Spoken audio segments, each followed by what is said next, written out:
हरे कृष्णा। तो आज का वीडियो थोड़ा अलग होने वाला है क्योंकि हम लोग अक्सर सिद्धांत के ऊपर चर्चा करते हैं, फिलोसॉफी के ऊपर चर्चा करते हैं, पर आज हम लोग उनके बारे में चर्चा करने वाले हैं जिनसे हमने सारा सिद्धांत लिया है, जिनसे हमने सब कुछ सीखा है। उन व्यक्ति के व्यक्तित्व के बारे में हम आज चर्चा करने का प्रयास करेंगे। आज एक सन्यासी के बारे में हम लोग चर्चा करने का प्रयास करेंगे। इस्कॉन के बारे में तो सब जानते हैं, पर इनके बारे में कोई नहीं जानता। स्वामी विवेकानंद को लोग तो जानते हैं, पर इनको कोई नहीं जानता। उनका नाम है हिज डिवाइन ग्रेस अभय चरणार वृंद भक्ति वेदांत स्वामी श्रील प्रभुपाद।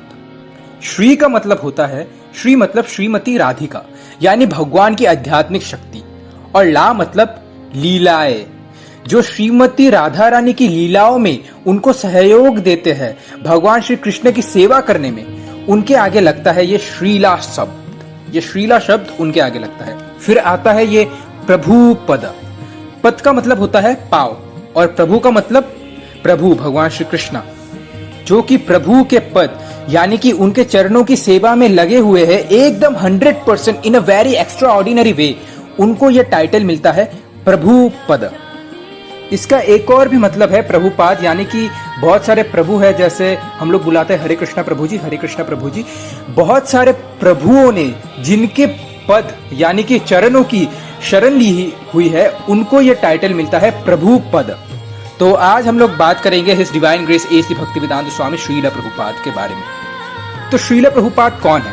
श्रील प्रभुपाद है इस्कॉन के फाउंडर आचार्य हिज डिवाइन ग्रेस एसी भक्ति वेदांत स्वामी श्रील प्रभुपाद। यूजुअली ऐसा होता है कि जैसे बहुत से धर्म गुरु है, तो उनके जो फॉलोअर्स होते हैं वो गुरु को ही हाईलाइट करते हैं। जैसे आपने देखा होगा बहुत सारे पोस्टर्स में गुरुओं का फोटो लगा हुआ होता है, उनका मुस्कुराता चेहरा होता है, वो लोग ब्लेसिंग्स दे रहे होते हैं, और पीछे से बहुत सस्ती VFX के यूज करके पीछे से बहुत सारा रोशनी निकाला जाता है। तो यूजुअली पोस्टर में गुरु को हाईलाइट किया जाता है। पर इस्कॉन में जो बात है कि इस्कॉन में तो कभी किसी पोस्टर में स्वामी जी की तस्वीर आती ही नहीं है। जब भी लोग हमें देखते हैं, लोग कभी भी ये नहीं कहते अरे ये तो प्रभुपाद जी के डिसाइपल्स है, अरे ये तो प्रभुपाद जी के डिसाइपल्स है। सब लोग यही कहते हैं अरे ये तो हरे कृष्ण हरे रामा वाले हैं, ये तो हरे कृष्ण हरे रामा वाले हैं। क्योंकि श्रीला प्रभुपाद ने कभी भी अपने आप को हाईलाइट नहीं किया। उन्होंने भगवान श्री कृष्ण को हाईलाइट किया, उनकी भक्ति को हाईलाइट किया, उनकी सेवा को हाईलाइट किया। इस्कॉन के जो फाउंडर आचार्य है, इस्कॉन मतलब international society for Krishna consciousness, उनके फाउंडर आचार्य है his divine grace Srila Prabhupada. आज इन श्रील प्रभुपाद के बारे में ही कुछ ऐसी अद्भुत बातें बताने जाऊंगा, इस वीडियो से नजर मत हटा दीजिएगा। श्रील प्रभुपाद का जन्म बंगाल में हुआ था, कोलकाता में 1896 में। जब उनका जन्म हुआ था, उनके पिताजी बहुत ही ज्यादा खुश थे। उनके पिताजी बहुत ही ज्यादा खुश थे और उनके पिताजी बहुत ही शुद्ध भक्त थे और बहुत ही ज्यादा सम्मान करते थे दूसरे वैष्णवों का, दूसरे भक्तों का। जब भी उनके घर में कोई भी भक्त आता था तो सबसे पहले उनके पिताजी ही उनका स्वागत करते थे। तो उनके पिताजी हमेशा के लिए चाहते थे कि श्रीला प्रभुपाद राधा रानी का भक्त बने। वैसे तो श्रीला प्रभुपाद की माता चाहती थी कि मेरा बेटा लॉयर बने, पर उनके पिताजी चाहते थे नहीं, लॉयर तो कई बन रहे, मेरा बेटा राधा रानी का भक्त बनेगा। प्रभुपाद जी शेयर करते हैं बचपन में जब उठा करते थे तो उनकी पिताजी जब पूजा करते थे और बेल बजा करती थी, उससे उठा करते थे। वो जब पूजा करते थे भगवान की, जब बेल बजा करती थी टिंग टिंग टिंग टिंग टिंग, वो बेल की आवाज सुनकर श्रीला प्रभुपाद उठा करते थे। और श्रीला प्रभुपाद ने यह भी कहा है कि सब कुछ भक्ति में उन्होंने अपने पिताजी से ही सीखा है। बस दो चीजें अपने गुरु महाराज से सीखी है, वो है भक्ति की गहराई की सिद्धांत और बुक पब्लिकेशन। ये दो चीजें हैं जो उन्होंने अपने गुरु महाराज से सीखी है। Srila Prabhupada Scottish church college गए। गांधी के नॉन कॉर्पोरेशन मूवमेंट में श्रीला प्रभुपाद ने बहुत ही ज्यादा कंट्रीब्यूट किया था। और श्रीला प्रभुपाद कोई शुरू से ही सन्यासी नहीं थे। उनका प्रयागराज में एक फार्मेसी था। श्रीला प्रभुपाद का एक दोस्त था मलिक करके, वो श्रीला प्रभुपाद को लेके जा रहा था, चल ना मेरे साथ, चल ना मेरे साथ, मैं तेरे को एक बहुत बढ़िया संत महात्मा से मिलाने लेके जाऊंगा, चल मेरे साथ। तो श्रीला प्रभुपाद जो थे ना, वो किसी संतों से मिलते नहीं थे, क्योंकि श्रीला प्रभुपाद को पता था कि संतों की जो ब्रांडिंग थी ना, वो बड़ी खराब हो रखी थी। कोई चिल्लम पी रहा होता है, कोई किसी के साथ गलत व्यवहार कर रहा होता है, कोई कुछ बाहर से कुछ दिखाता है, अंदर से कुछ और होता है। तो श्रीला प्रभुपाद को पता था कि सब ढोंगी है। तो श्रीला प्रभुपाद कभी भी किसी संत के साथ नहीं मिलते थे। पर श्रीला प्रभुपाद का जो दोस्त था मलिक, वो खींच के लेके जा रहा था, चलना एक महान संत है, चलना मैं तेरे को मिलाऊंगा, एक महान संत है। तो खींच के लेके गए भक्ति सिद्धांत सरस्वती ठाकुर के पास। तब कलकत्ता में एक जगह पर बैठकर वो डिस्कोर्स दे रहे थे, सारे भक्तों को डिस्कोर्स दे रहे थे। तो श्रीला प्रभुपाद भी बैठ गए उधर सुनने के लिए। अब Srila Prabhupada throughout his school life, throughout his college life, he was a debater. उनको डिबेट में आज तक कोई नहीं हरा पाया था। वो अपने सिद्धांत को इतने अच्छे से, इतने बढ़िया से पेश करते थे कि उनके सिद्धांतों को कोई नहीं काट पाया। वो एक बहुत बढ़िया डिबेटर थे। और अब Bhakti Siddhanta Saraswati Thakur, who was known as walking encyclopedia, उनको Merriam Webster's unabridged edition dictionary पूरी याद थी। तो जब श्रीला प्रभुपाद ने भक्ति सिद्धांत सरस्वती ठाकुर को सुनना शुरू किया, ही वाज स्टन्ड। तो मन ही मन श्रीला प्रभुपाद पर मन ही मन सोच रहे थे कि आगे जाके जब देश आजाद होगा तभी तो जाके भक्ति का प्रचार आगे बढ़ेगा। तो फिर श्रीला प्रभुपाद ने कहा, देखिए आपने जो भी बताया मुझे बहुत अच्छा लगा, मेरे दिल को छुआ, पर जब तक देश आजाद नहीं होगा तब तक भक्ति का प्रचार भला कैसे होगा। तो श्रीला भक्ति सिद्धांत सरस्वती ठाकुर ने कहा, भक्ति जो है वो किसी पॉलिटिकल इवेंट या किसी पॉलिटिकल मूवमेंट का वेट नहीं कर सकती। पॉलिटिशियंस आते रहेंगे, पॉलिटिशियंस जाते रहेंगे, लेकिन पॉलिटिक्स हमेशा बनी रहेगी। देश आजाद भी होगा तो भी पॉलिटिक्स बनी रहेंगी, क्योंकि सिर्फ पॉलिटिशियंस बदलता है, पॉलिटिक्स हमेशा बनी रहती है। तो किसी मूवमेंट का या किसी इवेंट का वेट नहीं करेगी भक्ति। Bhakti is a function of soul. तो भक्ति का प्रचार अभी से शुरू होगा। तो जब ये सुना श्रीला प्रभुपाद ने, वो स्तब्ध रह गए, वो एकदम क्वाइट रह गए। तब उन्होंने श्रीला भक्ति सिद्धांत सरस्वती ठाकुर को अपने गुरु के रूप में स्वीकार किया 1922 में। तो भक्ति सिद्धांत सरस्वती ठाकुर श्रीला प्रभुपाद को देखकर पहचान गए कि इनकी अंग्रेजी तो बहुत ही बढ़िया है। तभी उन्होंने प्रभुपाद को एक आदेश दिया, क्या तुम मेरे लिए एक काम कर सकते हो? तुम्हारे शास्त्रों में मन भी लगता है और तुम्हारी अंग्रेजी भी बहुत अच्छी है, तुम भगवत गीता के ज्ञान को अंग्रेजी में ट्रांसलेट करो, अंग्रेजी भाषाओं में पूरी दुनिया तक पहुंचाओ। क्योंकि अंग्रेज के पुस्तक तो हमारे भारत में आ रहे, पर भारत के पुस्तक अंग्रेज के देशों में नहीं जा रहे। श्रील प्रभुपाद ने अपने गुरु के वाक्य को दिल से लगा लिया। गुरु मुखा पाद्य वाक्य चित्त कोरिया एक किया। गुरु के मुंह से निकलने वाले वाक्य को चित्त से एक कर लिया। अंग्रेजी में भगवत गीता को ट्रांसलेट करना शुरू कर दिया। बैक टू गॉड, किताब लिखते, अंग्रेजी में भगवत गीता को ट्रांसलेट करते, किताब लिखते, ट्रांसलेट करते। और साथ ही साथ उनके गुरु ने यह भी कहा था कि when ever you get money print books, जब भी आपको पैसा मिले आप बुक पब्लिश करो। उस समय लैपटॉप, टाइपराइटर नहीं हुआ करता था, कंप्यूटर नहीं हुआ करता था। श्रील प्रभुपाद मैन्युअली अपने हाथों से लिखते थे बुक्स को। 1 साल लगाकर उन्होंने कई पेजेस लिख डाले। एक दिन फैक्ट्री से वापस आ रहे थे, जब वो घर पहुंचे तो ढूंढने लगे कागज कहाँ है सारे, मैंने इतनी मुश्किल से भगवत गीता को ट्रांसलेट की थी, मेरे सारे कागज कहाँ है। तो अपने पत्नी से पूछा कि मैंने जो इतने सारे जो भगवत गीता ट्रांसलेट करके रखी थी वो सारे कागज कहाँ है। तो उनकी पत्नी ने कहा, मैंने तो सारे कागज कबाड़ी वाले को बेच दिए। तो उन्होंने पूछा क्यों बेचे? क्योंकि मेरे को चाय पीनी थी, अंग्रेजों ने कहा है चाय पीनी चाहिए, सेहत के लिए अच्छी होती है। प्रभुपाद को बहुत बुरा लगा। अचानक प्रभुपाद ने उनसे पूछ लिया टी और मी। तो उनकी पत्नी ने कहा टी। उसी दिन प्रभुपाद ने अपना घर छोड़ दिया। घर छोड़ने के बाद वो वृंदावन गए और वहां पर जाकर के वो फिर से भगवत गीता लिखने शुरू। कई साल वृंदावन रहे, भगवत गीता लिखी, उसकी तैयारी करी। श्रील प्रभुपाद जानते थे कि दुनिया का नंबर 1 देश है अमेरिका और अमेरिका का नंबर 1 शहर है न्यूयॉर्क, तो मैं शुरुआत न्यूयॉर्क से ही करूंगा। थोड़ा सा इमेजिन करिए आप लोग, किसी 70 साल के बूढ़े व्यक्ति का चित्र लेके आइए अपने मन पर। 70 साल के किसी बूढ़े व्यक्ति, 32 दिन की लंबी जहाज की यात्रा और रास्ते में उनको 2 बार हार्ट अटैक आया हो, ऐसा चित्र लाइए अपने मन में, इमेजिन कीजिए। कुछ केवल साथ में $7 लेके कुछ किताबें लेकर निकल पड़े। उधर कोई इनको कुछ नहीं जानता था, कोई नहीं जानता था कि ये बूढ़ा व्यक्ति कौन है। वो निकल पड़े। श्रील प्रभुपाद ये जानते थे कि मैं अकेला हूं और मैं सब कुछ नहीं कर सकता, मैं अकेला हूं और मैं सब कुछ नहीं कर सकता। ये थोड़ी कि मैं कुछ भी नहीं कर सकता, क्योंकि मैं कुछ कर सकता हूं तो मैं कुछ कुछ करूंगा और कुछ कुछ कर करके मैं सब कुछ भी कर दूंगा। और ये हिम्मत लेकर के वो निकल पड़े। वहां पहुंचे टॉम्किंस स्क्वायर पार्क, न्यूयॉर्क। तब यूएस और वियतनाम का वॉर चल रहा था 1965 पर, जिसके कारण वहां पर बहुत सारे हिप्पीस आ गए थे। हिप्पीस वो होते थे जो सड़क पर लेट करके इलिसिट सेक्स करना, नशा करना, 2-2, 4-4 महीनों तक नहीं नहाना, कुछ भी गंदे काम करना, वो होते थे हिप्पीस। हिप्पीज ने एक्चुअली डिफाई कर दिया था अमेरिकन सरकार को। अमेरिकन सरकार परेशान थी, ये लोग अपना घर छोड़ रहे हैं और पूरी तरह स्वतंत्र हो गए हैं और कुछ भी कर रहे हैं। तो श्रीला प्रभुपाद ने सोचा कि मैं इनसे ही शुरू करूंगा।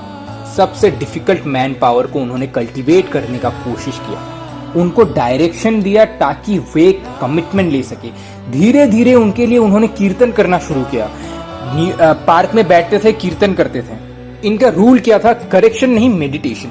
एक बार मेडिटेशन करा के इनको करेक्शन दूंगा बाद में। और वहां जो हिप्पीस होते थे वो उनकी सुनते नहीं थे, बेइज्जती करते थे, उनके ऊपर सिगरेट का धुआं फेंक देते थे, उनको टॉयलेट की लंबी लाइन में आगे से धक्का मारकर पीछे फेंक देते थे, उनकी बहुत ज्यादा बेइज्जती करते थे, उनके सामान चोरी कर लेते थे। पर फिर भी श्रीला प्रभुपाद हार नहीं मानी। वो हिप्पीस के लिए अपने हाथों से गुलाब जामुन और खाना बना करके उनको खिलाया करते थे और हिप्पीस के जाने के बाद उनके झूठे बर्तन भी धोए करते थे। उनको सुबह शाम भगवत गीता पर कथाएं सुनाया करते थे, उनके साथ बैठकर कीर्तन करते थे। उनको धीरे धीरे मजा आने लगा। प्रभुपाद ने एक दिन उनसे पूछा, तुम नशा क्यों करते हो? उन्होंने कहा, मैं नशा इसलिए करता हूँ because I want to stay high. मैं नशा इसलिए करता हूँ because I want to stay high, मुझे अच्छा लगता है। तो प्रभुपाद ने कहा, मैं तुमको ऐसा नशा दूंगा which will keep you high for ever. तो उन्होंने बोला, ऐसा नशा है आपके पास? वो कौन सा नशा है? प्रभुपाद ने बोला, हरिनाम का नशा है। अगर एक बार हरिनाम का नशा तुमको लग गया ना, आध्यात्मिक जीवन का एक बार नशा तुमको लग गया ना, तो फिर यह भौतिक जीवन के तुच्छ कार्य तुम्हारे सामने फीके पड़ जाएंगे। मैं तुमको हरिनाम लेना सिखाऊंगा, मैं तुमको भगवत गीता पढ़ना सिखाऊंगा। अगर तुम कृष्ण के आदेशों को एक बार समझ गए, वो सबसे ऊंचा नशा है। जिसको वो नशा लग गया आध्यात्मिक जीवन का, तो फिर भौतिक जीवन के जो तुच्छ नशे हैं उसके लिए कुछ नहीं। तो फिर धीरे धीरे जब हिप्पीस लोग जब इनके बात सुनने लगे, जब हिप्पीस लोग जब हैप्पी हो गए थे, जब उन्होंने हरे कृष्ण करना शुरू कर दिया था, तब वो प्रभुपाद जी के पास जाकर पूछने लगे, स्वामी जी कोई काम है क्या, हमारे लिए कोई सेवा है क्या? प्रभुपाद जी कहते थे, मैं इसी दिन का इंतजार कर रहा था कि आप एक दिन मेरे पास आओगे और पूछोगे कि कोई सेवा है। बिल्कुल सेवा है। अच्छा, तो क्या कोई रूल्स एंड रेगुलेशंस भी है? प्रभुपाद जी ने कहा, मैं इसी दिन का वेट कर रहा था कि आप मेरे पास आओगे और पूछोगे कि क्या कोई रूल्स एंड रेगुलेशंस है। बिल्कुल है जी। फिर प्रभुपाद ने धीरे धीरे करके उधर पर रूल्स सिखाना शुरू किया, उनको रेगुलेशन सिखाना शुरू किया। No gambling, no meat eating, no intoxications, no illicit sex, ये 4 रेगुलेटिव प्रिंसिपल्स उनको सिखाया। हालांकि एक हाथ हिप्पी ने कहा, स्वामी जी ये चारों चीजें तो हम लोग करते हैं, मीट ईटिंग भी करते हैं, नशा भी करते हैं, इंटॉक्सिकेशन भी करते हैं, जुआ भी खेलते हैं हम लोग, दैट इज आवर लाइफ। अब ये चारों चीजें लेकर चलेंगे तो कोई फॉलो नहीं करेगा फिर। तो प्रभुपाद जी ने कहा, मैं अमेरिका में अमेरिकन्स को खुश करने के लिए नहीं आया, मैं अमेरिकन्स को वो देने आया हूँ जो कि अमेरिकन्स लोग इंडिया में छो रहे थे, अब विदेशी लोग छो रहे थे। That is the culture of bhakti and I am not here to please you. If you take it you will be benefited. अगर आप इसका पालन करोगे तो आपका ही फायदा होगा। तो धीरे धीरे लोगों ने उनकी बातें सुननी शुरू कर दी।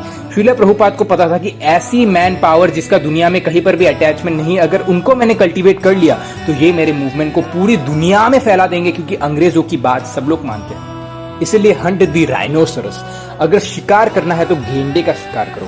प्रभुपाद ने सबसे कठिन मुद्दा उठाया। उसके बाद अमेरिकन सरकार ने भी प्रभुपाद को धन्यवाद किया कि तुमने इनकी नशा छुड़वा दिए। वो सारे हिप्पीस हैप्पीस बन गए। दोबारा सुनिए, कम ऑन क्या बोला मैंने? वो सारे हिप्पीस हैप्पी बन गए। कैसे उनको हैप्पी बनाया? उनको गुलाब जामुन अपने हाथों से बना करके खिलाया करते थे। धीरे धीरे उनके लिए कथा करना शुरू किया, उनको कथा सुनाया करते थे। और श्रीला प्रभुपाद का एक रूल था कि कोई भी हिप्पी जब भी चाहे मेरे जार से गुलाब जामुन निकल के खा जाए, ये रूल था। तो बाद में इस गुलाब जामुन का नाम इस्कॉन में पड़ा, इस्कॉन बुलेट। उन्होंने यूएस के अंदर 10,000 शिष्य बना लिए थे और उन्होंने अपने शिष्य को कहा, मैंने भगवत गीता तुमको सिखाई, अब तुम दूसरों को सिखाओ। 2 शिष्यों को उन्होंने यूरोप में भेजा, 2 को अमेरिका, 2 को ऑस्ट्रेलिया, 2 को रशिया, 2 को इंडिया। ऐसे कर करके उन्होंने पूरे देश में अपने शिष्य भेजे ताकि वो लोग भगवत गीता का प्रचार कर सके। 1965 से लेकर के 1977 तक उन्होंने पूरा झोंक दिया था अपने आप को। और उनके पास पैसों की कमी थी तो उन्होंने सोचा कि पैसा कैसे लाया जाए। तो उन्होंने अगरबत्ती का बिजनेस जो पूजा में काम आती थी अपने शिष्यों को करना सिखाया। लगभग 3 सालों के अंदर $1 मिलियन का रेवेन्यू आना शुरू हो गया था। और जितना पैसा, जितना फंडिंग आया, उनसे उन्होंने मंदिर बनाने का प्रयास किया। किताबों उन्होंने बहुत तेजी से लिखने शुरू कर दी। लगभग 5.5 करोड़ किताबें उन्होंने पूरी दुनिया के अंदर बांटी। अपने शिष्यों को समझाया, उनको सिखाया। वो पूरी किताबों को दुनिया के अंदर 25 भाषाओं के अंदर ट्रांसलेट करते थे। सारे अंग्रेज लोग जो थे वो श्रीला प्रभुपाद को देख रहे थे। ये कौन सा सन्यासी आया इंडिया से जो जो भगवत गीता का प्रसार प्रचार कर रहा है कृष्ण अर्जुन, जिसको कोई नहीं जानता था, वो काले गोरे नीले पीले सब लोग इसको पढ़ रहे हैं, सब लोग इसको पालन कर रहे हैं। श्रीला प्रभुपाद रिलीजन को नहीं, स्पिरिचुअलिटी को सिखाते। गोरे काले हर धर्म के लोग इसको सीखने लग गए। ये रिलीजन से आगे लेकर गए थे लोगों को। श्रीला प्रभुपाद ने कहा मैं रिलीजन नहीं, मैं स्पिरिचुअलिटी सिखाने के लिए आया हूँ। उसी दौरान एक रिपोर्टर उनके पास आया, बोला Swami ji, India has a factory of producing God. Every weekend a God comes from India and says that I will make you God. Start funding me. Come on, Swami ji, are you God? Srila Prabhupada ने कहा नहीं नहीं, मैं भगवान हूँ, मैं तो भगवान का नौकर हूँ। तो फिर वो रिपोर्टर चौंक गया, ये पहली बार कोई भारत देश से आया और कह रहा है कि मैं भगवान का नौकर हूँ। फिर श्रीला प्रभुपाद ने कहा नहीं नहीं, मैं असल में भगवान का नौकर भी नहीं हूँ, मैं भगवान का नौकर बनने का प्रयास कर रहा हूँ। अमेरिका के सारे अखबारों के अंदर छप गया कि पहली बार कोई ऐसा इंडियन आया है जो कि बता रहा है कि I am trying to become servant of God. सब लोग स्तब्ध रह गए थे ये बात सुनकर। I am always servant of God, but it is for you to recognise. उन्हीं दिनों हेनरी फोर्ड के पोते एल्फ्रेड फोर्ड श्रीला प्रभुपाद से मिलने के लिए आए। अब श्रीला प्रभुपाद ज्यादा नहीं बोलते थे, लिमिटेड बोलते थे। तो जब एल्फ्रेड फोर्ड उनसे मिलने के लिए आए तो प्रभुपाद ने उनसे बस एक ही क्वेश्चन पूछा, where is Henry Ford now? अब हेनरी फोर्ड जीवित नहीं थे, बस उनकी आंखों में आग डालकर यह प्रश्न पूछा कि where is Henry Ford now? Alfred Ford उसी समय घबरा गए। उनको समझ में आ गया कि ये जीवन किसी के लिए नहीं है, कोई नहीं बचने वाला यहाँ। उसी दिनों उन्होंने प्रभुपाद को सरेंडर कर दिया और प्रभुपाद से दीक्षा ली। तब उनका नाम पड़ा अम्बरीश प्रभु। और ये वही अम्बरीश प्रभु है जो मायापुर में द टेम्पल ऑफ वैदिक प्लेनेटोरियम, विश्व का सबसे बड़ा मंदिर बना रहे हैं। श्रीला प्रभुपाद एक ऐसे संत सन्यासी है जिनके कारण इस पूरी दुनिया के अंदर सैकड़ों हजारों मंदिरें बने, जहां पर सुबह शाम भगवत गीता भागवतम के ऊपर कथाएं सुनाई जाती है। पाकिस्तान जैसे देश जहां पर कुछ भी होता रहता है, वहां पर भी 12 इस्कॉन टेम्पल है जहां पर भगवत गीता का प्रसार प्रचार होता है। ये बहुत ही अनइमेजिनेबल बात है कि इन्होंने कुछ ही सालों के अंदर 6 महाद्वीप 6 कॉन्टिनेंट के अंदर 108 मंदिरें बना दिए, 108 टेम्पल्स उन्होंने एस्टैब्लिश कर दिए। ये तकरीबन टोटल 10,000 लेटर्स लिखते थे। इन्होंने शिष्यों के साथ बात किया तो लेटर्स लिख लिख कर बात किया। तब कोई व्हाट्सएप नहीं होता था, फेसबुक नहीं होता था, लेटर से क्वेश्चन जाता था, जवाब आता था, क्वेश्चन जाता था, जवाब। इमेजिन कीजिए, कम्युनिकेशन बहुत ही ज्यादा स्लो था। मैं कई बार सोचता हूँ कि अगर प्रभुपाद अभी होते ना तो भगवत गीता कहाँ तक पहुंच जाती। भगवत गीता तो देश की राष्ट्र पुस्तक बन जाती। अब तक इंडिया की ही राष्ट्र पुस्तक नहीं होती, पूरी विश्व की राष्ट्र पुस्तक होती। भगवत गीता इतनी स्पीड थी श्रीला प्रभुपाद के अंदर। उस समय जब शिष्य को चिट्ठी भेजते थे तो न्यूयॉर्क से साउथ अफ्रीका चिट्ठी भेजते थे। शिष्य क्वेश्चन लिखता था, फिर वो चिट्ठी न्यूयॉर्क जाती थी, उसका जवाब देते थे, फिर साउथ अफ्रीका जाती थी। ऐसा सोचिए कम्युनिकेशन कितना स्लो था तब। व्हाट्सएप नहीं था, कम्युनिकेशन नहीं था, वहां पर फ्लाइट फास्ट नहीं जाती थी। उसके बावजूद उन्होंने 12 साल के अंदर 15 बार वर्ल्ड विश्व का पूरा भ्रमण किया। दुनिया भर में इतना विश्वास भरा दिया, इतना ट्रस्ट भरा दिया भगवत गीता के बारे में कि उस समय जो बीटल्स, तब बहुत ही बड़ा फेमस बैंड हुआ करता था न्यूयॉर्क के अंदर, बीटल्स। जॉर्ज हैरिसन ने अपना 70 एकड़ का फार्म इस्कॉन को दान में दे दिया और श्रीला प्रभुपाद के शिष्य बन गए और अपने रॉक स्टार गानों के साथ साथ कीर्तन करने लगा, हरे कृष्ण हरे राम करके। उस दिन श्रीला प्रभुपाद तेजी के साथ बहुत ही ज्यादा किताबें लिखना चाहते थे, क्योंकि श्रीला प्रभुपाद को पता था कि मैं बूढ़ा हो गया हूँ और मेरे पास ज्यादा समय नहीं है, तो मैं चाहता हूँ कि मैं सारे किताबें लिख कर जाऊँ ताकि लोग इसे पढ़ सके। श्रीला प्रभुपाद ने इतनी किताबें लिख दी जितने आज तक हमने पढ़ी भी नहीं शायद। उन्होंने खुद से लिखना बंद कर दिया, उन्होंने डिक्टाफोन ले लिया। डिक्टाफोन जानते क्या होता है? उस पर वो रिकॉर्ड करते थे अपने वॉइस को डिक्टाफोन के अंदर, चलते चलते रिकॉर्ड करते थे, बैठे बैठे रिकॉर्ड करते थे। 24 घंटे में से 22 घंटा सेवा करते थे, 22 आवर्स सेवा करते थे और 2 घंटा सोते थे, आराम करते थे, सिर्फ 2 घंटा। फिर से सुनिए, 22 घंटा सेवा, 2 घंटा आराम। अनइमेजिनेबल। रात को 10 से 12 तक आराम करते थे और 12 से सुबह 4 बजे तक बुक ट्रांसलेट करते थे। फिर मंगल आरती करने के बाद, जप करने के बाद, जब वो मॉर्निंग वॉक पे चलते थे तब फिर से रिकॉर्ड क्या करते थे डिक्टाफोन के अंदर। शिष्य माइक पकड़ता था, डिक्टाफोन पकड़ता था और श्रीला प्रभुपाद रिकॉर्ड करते थे, बोलते थे। वो जानते थे कि मैं लिखूंगा तो टाइम लगेगा, तो शिष्य को बोलते थे कि मैं रिकॉर्ड करूंगा, तुम लोग सुनो। और शिष्य क्या करते थे, उसको टाइपराइटर में टाइप करते थे। तो उसी समय जब टेक्नोलॉजी आया, उन्होंने टेक्नोलॉजी को भगवान की सेवा में युक्त कर दिया। प्रभुपाद ने अपने 12 साल के अंदर वो काम किया जो कि बिल्कुल अकल्पनीय है। इसलिए बोलते हैं जब वैकुंठ से कोई लोग आता है और ऐसी लीडरशिप बिल्ड करता है तो ऐसी लीडरशिप वाला व्यक्ति लोगों को इतना इन्फ्लुएंस कर देता है, इतना मोटिवेट कर देता है कि वो एक ऑर्डिनरी मैन से भी एक्स्ट्रा ऑर्डिनरी काम करवा सके। इसी प्रकार श्रीला प्रभुपाद ने 108 मंदिर बना लिए अपने जीवित रहते रहते। अभी तो संख्या और भी ज्यादा बढ़ गई। श्रीला प्रभुपाद अपने शिष्य को इतना प्रेम देते थे कि शिष्य कभी गलती भी तो करते थे ना, तो प्रभुपाद उनको डांटते नहीं थे, उनको समझाते थे। तो शिष्य को इतना प्रेम देते थे कि श्रीला प्रभुपाद को कभी भी कोई शिष्य छोड़ के जा नहीं पाया। श्री गुरु करुणा सिंधु, इन्होंने जब एक बार अपने शिष्य को लेकर के जगन्नाथपुरी गए रथ यात्रा ज्वाइन करने के लिए, तो वहां मंदिर के अंदर अंग्रेजों को जाना मना है। तो वो लोग कहते हैं कि हिंदू मंदिर है, यहाँ नहीं हम लोग क्रिश्चियन को अंग्रेजों को घुसने देंगे। तो श्रीला प्रभुपाद ने कहा, अगर तुम मुझे जगन्नाथ जी के दर्शन करने नहीं दोगे तो मैं जगन्नाथ जी को पूरी दुनिया में घुमाऊंगा।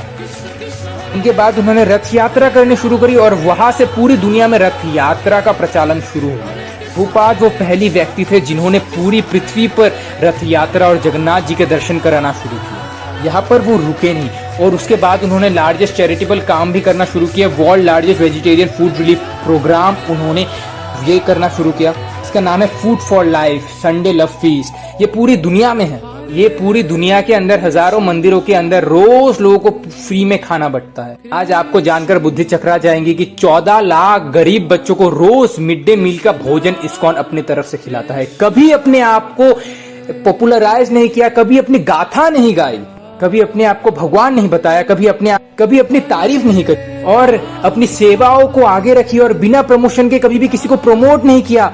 उन्होंने गुरु को प्रमोट नहीं किया, उन्होंने भगवत गीता के संदेश को, भगवत गीता को प्रमोट किया। आपको तो पता ही होगा स्टीव जॉब्स का जो लेक्चर था स्टैनफोर्ड यूनिवर्सिटी का, उन्होंने खुद अपने लेक्चर में कहा था, उन्होंने खुद माना था कि मेरे पास पैसा नहीं हुआ करता था, मैं रोज एक खाना खाने के लिए 7 मील चल के जाता था हरे कृष्णा मूवमेंट में ताकि मुझे अच्छा भोजन मिल सके। वैसे एक बात बताओ, Sushma Swaraj, And I would walk the 7 miles across town every Sunday night to get one good meal a week at the Hare Krishna temple. आज बोल बोल कर थक गई थी कि श्रीमद् भगवत गीता को भारत का राष्ट्रीय पुस्तक घोषित कर दो।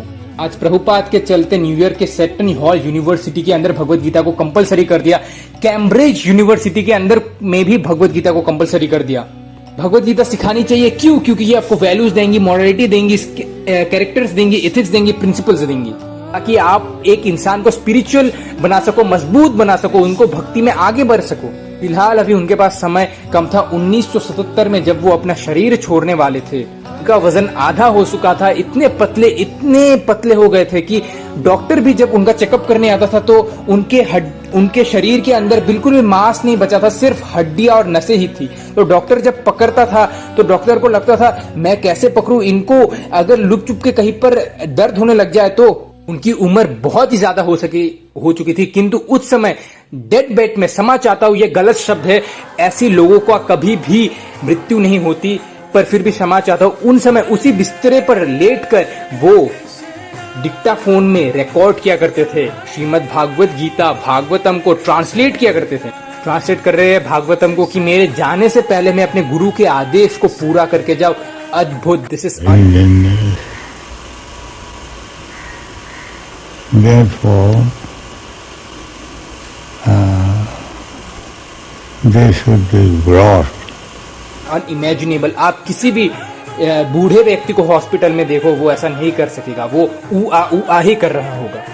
श्रीला प्रभुपाद ने जाने से पहले 12 लीडर्स ऐसे बनाए कि कोई भी डिसीजन हो, कुछ भी हो, तो 12 लोगों के अंडर हो कि कभी करप्शन ना लेकर के आए। इसलिए इस्कॉन के अंदर अभी तक करप्शन नहीं आया है, क्योंकि श्रीला प्रभुपाद सब कुछ पहले से ही मैनेज करके चले गए थे। ऐसे बहुत सारे गुरुजी हैं जिसके बेटे भी अपने आप गुरु बन जाते, उसके भी बेटे अपने आप गुरु बन जाते, पर इस्कॉन के अंदर कभी भी गुरु को प्रमोट किया नहीं जाता। सिर्फ काबिल इंसान ही गुरु बनता है और गुरु को नहीं, भगवत गीता को प्रमोट करते हैं। एकर्स प्रॉपर्टी बना ली थी श्रीला प्रभुपाद ने, लेकिन अपने बच्चों के नाम पर एक भी प्रॉपर्टी नहीं करके गए थे, सारे सोसाइटी के नाम पर करके गए। प्रभुपाद कहते थे बिलीफ स्पिरिचुअल होगा और बिहेवियर प्रोफेशनल होगा। फिर से सुनिए, बिलीफ स्पिरिचुअल होगा, बिहेवियर प्रोफेशनल होगा। तो ऐसे थे हमारे श्रीला प्रभुपाद। तो आज उनका अपीयरेंस डे है, तो श्रीला प्रभुपाद अपीयरेंस डे की आप सबको बहुत ही हार्दिक शुभकामनाएं। Hare Krishna. Thank you very much for watching.